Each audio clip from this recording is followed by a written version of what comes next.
is made up of how you think, how you act, and how you feel. And your personality creates your personal reality. Then in order for you to create a new personal reality, a new life, you would have to change your personality, yes or no?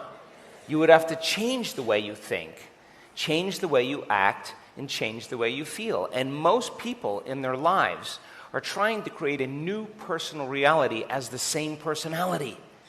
And it doesn't work.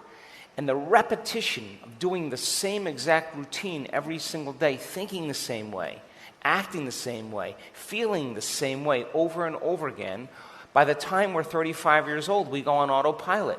And 95% of who we are at that point is just a set of programs. And so the body then is dragging somebody into the predictable future based on what they did in the past. And imagine this. This has happened to all of us. You have a thought in your routine day that you're going to go do something, and that thought is going to lead to a choice, and the choice is going to lead to a behavior, and the behavior is going to lead to experience. The experience produces the payoff. And the payoff is the feeling or the emotion, and all of a sudden, something happens where it doesn't work out, and you're not getting the feeling that reaffirms your identity. Then most people replace it with a pretty uncomfortable feeling. They get angry, they get frustrated, they get impatient, they get disrespectful because now the body is craving the feeling and they're not getting the feeling that they want. And they don't believe that they have any control over how they feel. Are you with me still?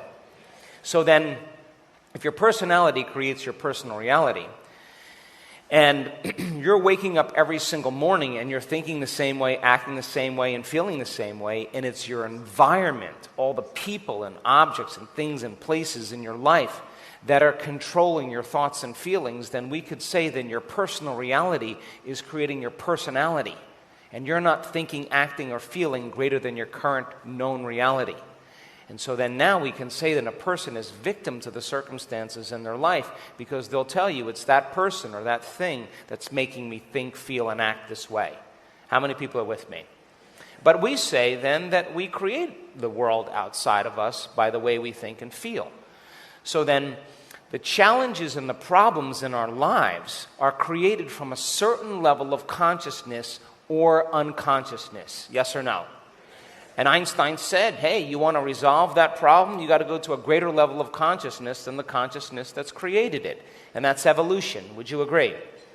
So then, the problems and conditions that we have in our life, in order for us to be greater than those problems and conditions, we would have to be greater than the body, to change, to be greater than the body, to be greater than our environment. That means don't let our environment, we no longer react and think in predictable ways. Our environment no longer controls our feelings and thoughts. And then in order for us to truly change, we couldn't live in the program of the predictable future or the familiar past. We would have to be in the present moment and stop all of those programs. Yes or no?